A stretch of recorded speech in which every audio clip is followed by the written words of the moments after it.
Bonjour à tous et à toutes, bien-aimées familles humaines, c'est Gilles. Je reviens à vous aujourd'hui pour continuer de discuter, pour ceux qui sont nouveaux sur la chaîne, bienvenue aussi, de discuter de ces principes éternels de l'un, cette réalité interne, cette loi de l'unipolarité, la loi de l'un, un est tout et tout est un. On est en train on est en train de passer d'une réalité dualisée à une réalité unifiée. Ce qui crée quand même beaucoup de perturbations dans notre conscience, dans notre corps, dans notre société. Et donc, ces idées ne sont que des points de vue, hein, ce sont mes idées là-dessus. Donc, aujourd'hui, je voulais parler aussi très important de comprendre l'idée de pouvoir donner la permission à nos guides, aux anges, de travailler avec ces forces. Hein. Il faut demander tous les jours de recevoir une guidance, tous les matins, tous les soirs. Continuer à demander jusqu'à ce que ça soit clair, que vous puissiez recevoir une guidance tous les jours, parce qu'une fois qu'on est connecté à notre guidance, on arrive à avoir un sens plus profond sur les choses, pour quoi les choses arrivent et comment elles arrivent. Donc demandez aux anges de plus en plus de demander, donnez-leur la permission de plus en plus de s'impliquer avec vous, même dans toutes les tâches journalières, toutes les tâches qui peuvent paraître mondaines, hein. Les anges sont vraiment, quand ils sont là, les choses flottent, les choses coulent, les choses sont simples, les choses sont agréables, les choses sont légères. Donc on doit vraiment travailler là-dessus et pas s'inquiéter pour ces choses qui peuvent encore remonter. Les anges ne sont pas des objets d'adoration, hein, ils sont là avec nous. Hein, ils sont là ils sont là pour nous aider, ils font partie de l'un, ils font partie de cette famille universelle, mais demandez d'être entouré d'amour pur, hein, demandez de ça, hein, mais on a besoin de demander, sinon ça ne peut pas arriver.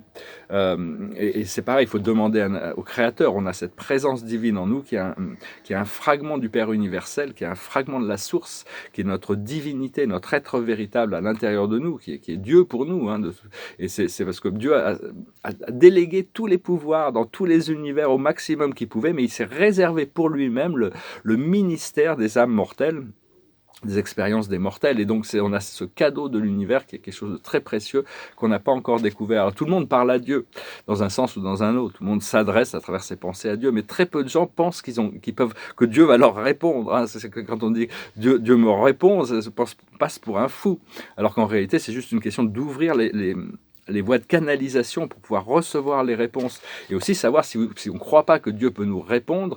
Et toutes les présences spirituelles doivent attendre qu'on soit prêt à pouvoir recevoir ces réponses. Mais en réalité, notre Créateur nous parle tous les jours à tous les êtres, à travers des ressentis surtout. Une voix subtile, à travers notre intuition. Hein. Au plus on arrive à faire notre esprit silencieux, au plus on rend notre esprit silencieux, au plus cette guidance peut arriver facilement. C'est jamais, il faut être patient, hein, c'est jamais la faute de nos guides, du Créateur, pour lesquels ils ne sont pas prêts à répondre à nos questions. Hein. C'est généralement nous qui doivent attendre que nous soyons prêts à recevoir les réponses. Des fois, les réponses ne sont pas celles que l'on attend non plus. Donc si on s'attend trop, si on a trop d'attentes, si en posant une question, on attend une réponse, c'est pas la peine de la poser. Enfin, c'est pas la, non, c'est-à-dire il faut rester ouvert pour recevoir la réponse qui vient naturellement de notre moi supérieur. Et donc, parce qu'on est ici pour apprendre, grandir et évoluer. Et des fois, il y a des karmas, des situations karmiques, c'est-à-dire des choses douloureuses et douloureuses à vivre, qui peuvent se présenter sous la forme de bienveillance. Ça peut être dans des relations intimes ou ça peut être dans des relations professionnelles. Des fois, on a l'impression que c'est une super opportunité, et puis en fin de compte, ça devient quelque chose d'extrêmement douloureux à vivre. Mais on avait besoin d'équilibrer cette énergie. Et des fois, des choses qui peuvent se présenter comme très douloureuses, comme des choses qui peuvent apporter énormément de bonnes choses. Donc on ne sait jamais, il faut essayer d'approcher toutes les choses, il faut savoir toutes ces choses ont quelque chose à nous apprendre, mais appelez les anges pour vous assister, pour être avec vous, votre Créateur, pour vivre ça avec vous, pour traverser cette vallée des ombres. Il n'y a rien à craindre quand Dieu est avec vous, donc pour traverser cette vallée des ombres. Et donc, il y a beaucoup de choses qui sont en train de passer de l'inconscient dans le conscient, hein, on est en train de transformer notre conscience du monde extérieur, le monde des sens, le monde de l'ego et de la troisième dimension, vers une réalité bipolaire, vers une réalité monopolaire qui est intérieure, qui est l'âme, qui est la cinquième dimension. Et donc ça prend un petit peu du temps pour s'adapter, s'acclimater à ces nouvelles fréquences. Hein. Là, je dirais quelques cartes. Voir le passé, c'est la consolation. On cherche à se consoler, à guérir toutes ces blessures du passé, à tout le monde, tous ces gens qui viennent sur cette planète où on a tous souffert d'une manière ou d'une autre. là où on en est actuellement, c'est l'écoute. On doit être vraiment à l'écoute de nos ressentis aussi, de nos ressentis, des voix subtiles, du miroir de la vie. Et ce qui arrive dans le futur, c'est la sérénité. La sérénité, c'est un cadeau très précieux. C'est de ne pas être agité, c'est de pouvoir être posé, rester en paix. La chose sur laquelle on travaille actuellement, c'est le bonheur. On cherche à être heureux. Tout le monde cherche à être heureux. C'est arriver à lâcher prise sur beaucoup de choses pour être heureux. Et dans le futur, on va retrouver ce sens de l'optimisme, ce qui sera quand même une très bonne chose. Donc, voilà, je fais un petit peu de... Donc... oui, donc c'est savoir que bon, quand on traverse les plans astro, c'est le monde du rêve, on va apprendre de plus en plus à transférer notre conscience du monde physique au monde astral. C'est-à-dire que bon, il y a toujours un rapport avec 4 corps qui sont essentiels. Bon, il y en a plus que ça, mais c'est le corps physique, le corps mental, le corps émotionnel et le corps astral. Le corps astral représente le monde des désirs, le monde du rêve, de nos désirs, de nos projections. Et donc on va apprendre à transférer notre conscience dans ce corps astral qui nous permettra de ne plus être limité par le monde physique, mais seulement dans les plans astraux. C'est un petit peu, c'est expliqué dans la Divine Comédie de Dante. Il y a les plans astraux inférieurs où il y a tous les cauchemars, il y a les plans médians et les plans supérieurs où il y a tous les plus beaux rêves. Donc au plus on arrive à s'élever, au plus nos expériences sont élevées. Donc, bon, quand on projette notre esprit, il faut toujours avoir la conscience d'aller directement dans la 5e dimension au-dessus des plans astraux. Ça nous permet de traverser tout ça sans avoir besoin d'expérimenter cette réalité. Et on retombe dans un sous-plan qui correspond à notre expérience. Même si on retombe dans les plans astraux, notre intention de nous dépasser toutes ces expériences peut nous aider.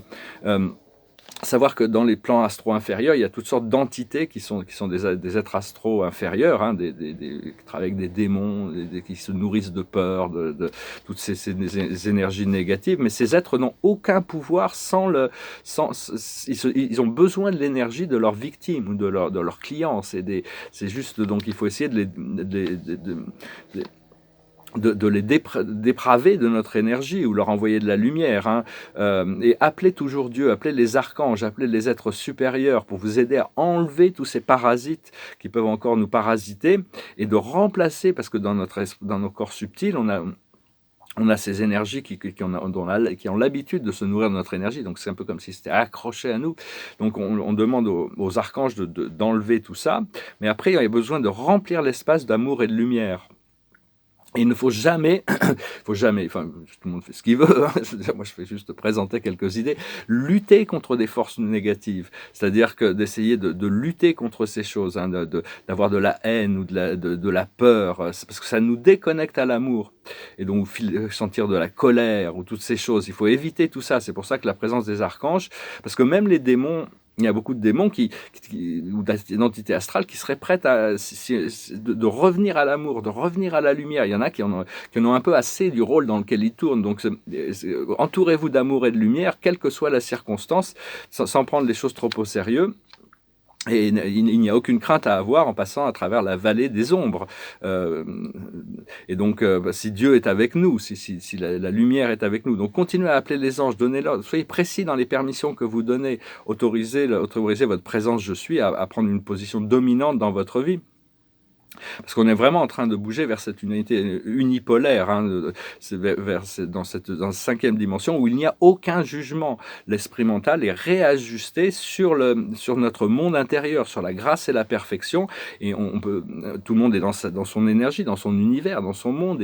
Mais par contre, il y a une joie du partage, il y a une joie de la co-création. C'est vraiment trouver l'harmonie dans son cœur, accepter que l'harmonie dans le cœur est revenue, hein, pour arriver à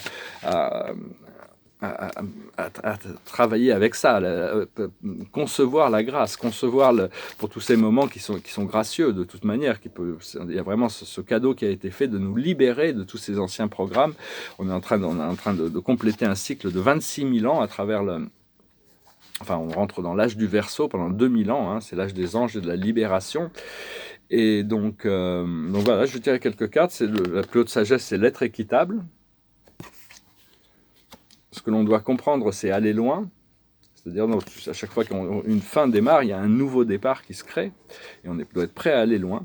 Ce que l'on doit faire, c'est les cœurs fidèles. Il faut rester juste, il faut rester vrai par rapport à soi-même, rester sincère, rester honnête, et rester vrai par rapport à ceux avec qui on est connecté dans notre cœur. Et l'aboutissant, c'est le moment éternel, c'est le temps éternel, c'est TikTok, c'est au-delà du temps et de l'espace, c'est ce point de connexion avec ce moment d'éternité. Donc voilà, je voulais venir vous saluer aujourd'hui. Je vais finir avec une chanson. Il y a une chanson qui me passait par la tête, mais vu que je dois aller chanter a cappella, je me sens pas. La distance de la musique serait quand même. Il faudrait que je médite un peu avant de la chanter, parce que je suis pas sûr d'être prêt à la chanter a cappella. Des fois, la musique, quand même, ça supporte quand on chante des chansons. Mais enfin bon. Alors, je vais chanter cette autre chanson qui parle des obstacles que l'on doit franchir pour atteindre cette ascension, pour atteindre cet endroit où on se sentira vraiment à la maison. Ça s'appelle Up Where We Belong. Just like this. Who knows what tomorrow brings? In a world few hearts survive.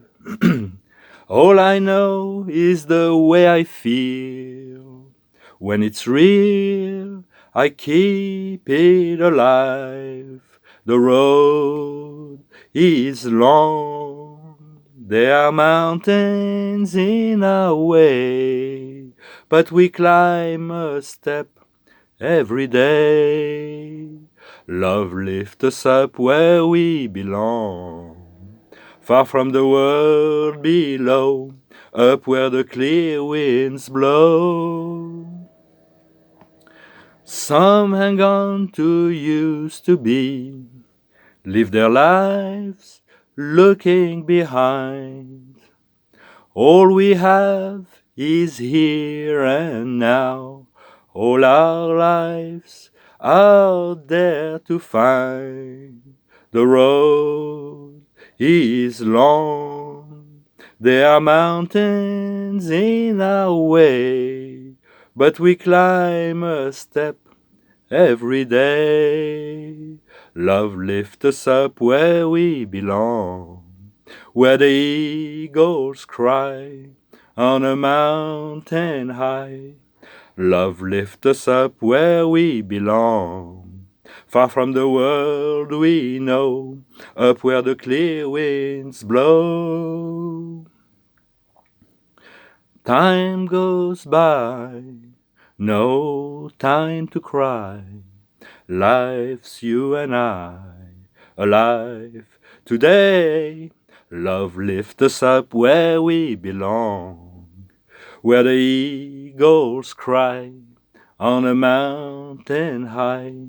Love lifts us up where we belong, far from the world we know, up where the clear winds blow. Love lifts us up where we belong, where the eagles cry on a mountain high. Love lifts us up where we belong. Que l'amour nous élève où nous méritons d'être, où nous appartenons. Donc voilà, c'était une chanson qui avait été chantée c'est une chanson de Jack Nitzsche, Buffy Sainte-Marie et Will Jennings, qui avait été chantée par Jennifer Warnes et Joe Cooker. Et donc je vais tirer une dernière carte pour finir. Voilà, je voulais juste venir vous saluer. Là, je sens que je vais devoir rentrer en France. Je m'inquiète un peu. Enfin bon, des fois, il y a des... On verra bien, de toute manière. Alors la carte de la journée, c'est le 8 d'Ariel. Vous pouvez être fier du travail accompli. C'est en pratiquant qu'on apprend. Pensez à reprendre des études ou à suivre une formation. Donc voilà, tous les jours, c'est une initiation. Tous les jours, c'est une initiation qui se fait. Et donc si vous voulez une session privée, n'hésitez pas à m'envoyer un email. Je vous remercie pour tout, pour vos likes, vos commentaires, vos souscriptions, vos partages. Et je vous dis à très bientôt. Je vous souhaite une excellente journée. Namasté.